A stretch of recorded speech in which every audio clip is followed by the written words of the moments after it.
Hello everyone and welcome to today's episode of Fryderykraft. If you watched the last episode, you know that we built this building right here, which is the tallest building on our server at 71 blocks tall, which honestly really isn't that high of a bar to beat. But in today's episode, we will be mostly doing our work in the city, making some minor improvements, not really minor, major improvements throughout the city.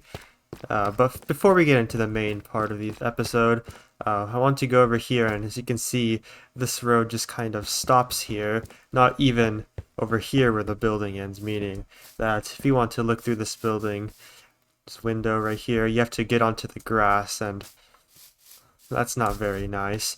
So what I plan to do at the beginning is we take this street and extend it down to over here, and we take that street and extend it down to over here, so that we will have more street area for us to build our buildings up in these blocks right here, and it'll just have more connectivity to the city. And we are back with our street laid in, connecting this area all the way down to the City Hall Square down there. As you can see, we have some elevation changes because I think that that's a bit more interesting than just a flat area. If you know, we had some hills here that we removed in our previous episode, so a little bit of elevation change can sort of remind us of the hills. Oh, another thing that I've noticed is that the copper ridges on our mansard roof on the skyscraper have started to oxidize fully. As you can see, it's almost all the way done on this side. And yeah, that window's not normal. I need to fix that sometime. But another cool thing that I noticed is that on this street, the buildings and also the street frame that one building in the back there pretty nicely.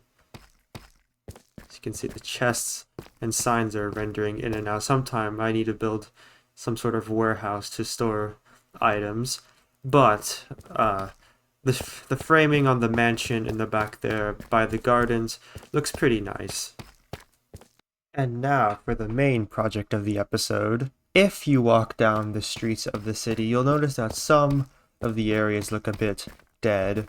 Not dead as in like Detroit or Pripyat type of dead, but dead as in like the city isn't very lively, like not much life anywhere. So what we will be doing in this episode is that we will be making some minor changes to the city, such as adding greenery and adding lights and stuff, so that the city feels a bit more lived in, such as this area right here. I would consider this area very dead because the trees here add lots of shade and some more color to the area, making it feel more lively, compared to this area, which is a bit plain at the moment. This project will most likely be split into multiple videos, and by that I do not mean that this will be a part 1 video and like a part 2 will be releasing. I mean that as I build more to the city and the city gets bigger, I'll probably have to do the same improvements I do in this video to the newly built parts of the city. So every couple of months I might make a new video about just improving the city, not really building much new buildings, but just overall improvements. So hopefully you'll be seeing that in the future. So one of the first things I would like to change is that, as you can see, it's nighttime and the area is not very lit up. We don't have any street lamps or anything lighting the place up, meaning mobs can just spawn out in the open anywhere in this main square area. It's not as bad as in the old town where more of the buildings are occupied and people lighting up the insides, causing more light to be on the streets, but that does not mean that it is fully mob proof, especially in open areas like the squares over there.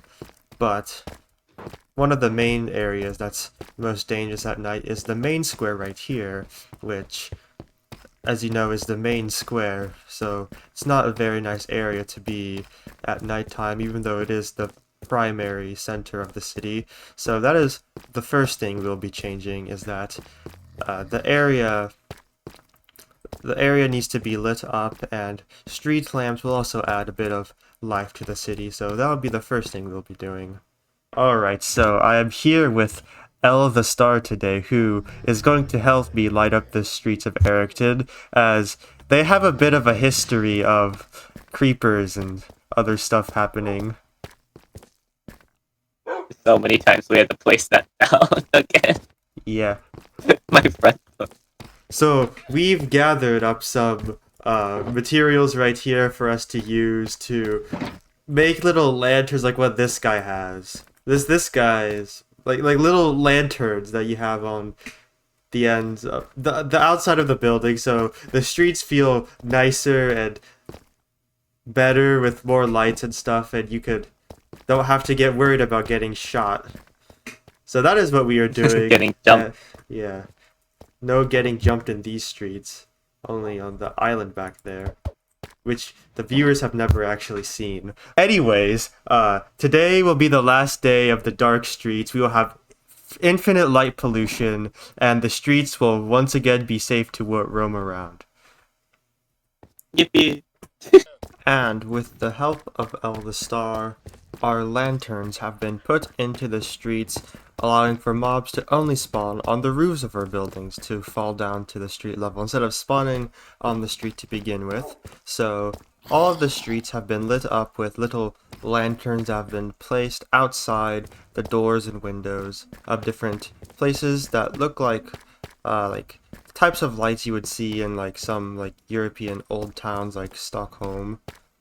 Now, if we pass through the gate, larger streets outside of the old town have larger street lamps that go along the street like this, and these light up the street by putting lights underneath the slabs, because that's something we can do in this version of Minecraft. And yeah, we have lamps that go down the street until we get to the city hall, where we get these fancy lamps which are kind of like a fork. And then we get to the main square, which is a bit over the top with street lamps, I guess. But yeah, that's just what we have to do to keep it lit up. And of course, that street down there also has some lights. There are some areas that haven't been lit up like fully because they're in the corners of something, but that will be dealt with later. Now that we are mostly done with lighting up the city, the next thing that I would like to do is to add some greenery to the streets. Now, we do have this garden square right here with lots of plants, but I don't think that this is really enough when it comes to all the streets in general. Just having trees and planter boxes scattered around will make the streets a bit more of a nicer place, and will cool the place down with shade and add a nice atmosphere and some color to the streets. So I have added in a few plants, such as this rose bush right here and these peonies in front of this house right here. If we take a turn this way, you can see that in front of this small apartment building right here, we have some bushes in front of the windows. Now, if we go out this gate right here, you could see that we built an entire tree, and this building right here has since been covered in some ivy, which adds a lot of character to that building. Here we have a bit of a closer view on the tree. As you can see, I used mud brick walls for the wood part, and just used oak and birch. It's a pretty small tree, as I don't want to obstruct the buildings here, but it adds it makes this small little square here a little bit more enjoyable to be in. And finally, next to the Atlas house, I have this skinny green tree right here where we use some andesite walls. Looks pretty nice, and you can see it at the end from this alleyway, creating a nice sight line. One thing that I like to do is to not use actual wood to make trees. As you can see, we have an andesite tree, a mud brick tree, and over here we have some granite trees, because we do not have any actual wood to be used for the wooden walls is what I mean. We don't have any wooden walls in the game. And also, if you take a look at trees in real life, you'll often see that a lot of them are actually a bit gray. So andesite is one of my favorite blocks to be used for trees. Moving on, another thing that I would like to do is to add another garden in front of the city hall right here. As you can see, we have some blocks here planning out the next little bit of the city hall that will be built, which won't be in this episode, but it will have this layout right here similar to the other side. And what I would like to have is that since this is another open area out here that is a little bit attached to the square right here, I would like to add a small garden in front of the city hall for a nice area near it where people can hang around and do stuff with plants instead of a bunch of street lamps. And after a little bit of building, we have our gardens put into place. If we walk through here, we can see that it is a bit similar to the other gardens over here, with our pathways leading up to a nice little place where you can go grab a drink. We have some benches, though. These are the exact same benches that are in the other gardens over there. We have some bushes to outline the pathways here, also adding some greenery. And unlike the garden over there, I actually put in some trees that in the same episode that I built them, so that's a plus. One of the main differences between this garden and the other garden over here is that this one is a bit more out in the open in the middle of the city, while the one over there you kind of have to look for. But it is a nice spot in the city, a bit like an oasis of some sort. It also comes with a view of the sea, which might not stay that way due to an elevated train line that I plan to have coming this way, but that is fine. So now, the last thing that I would like to do in this video is to finish this building and this building right here, which are actually some of the first buildings I've ever built on camera. As you can see, if we take a look behind, you can see that they look a bit like a cardboard movie set.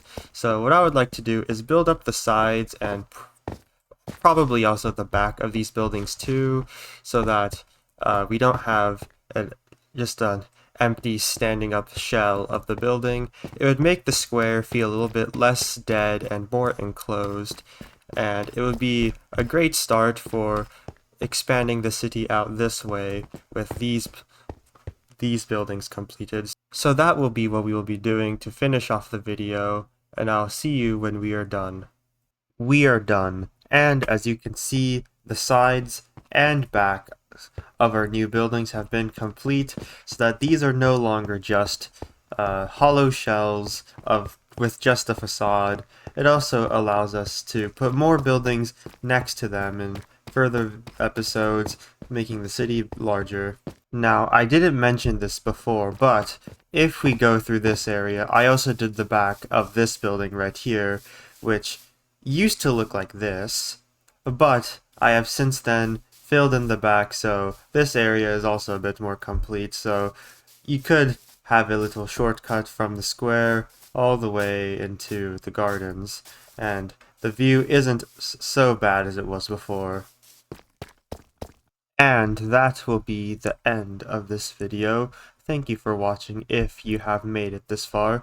We have had lots of amazing progress in our city so far, and I hope to see you in the next video. Farewell.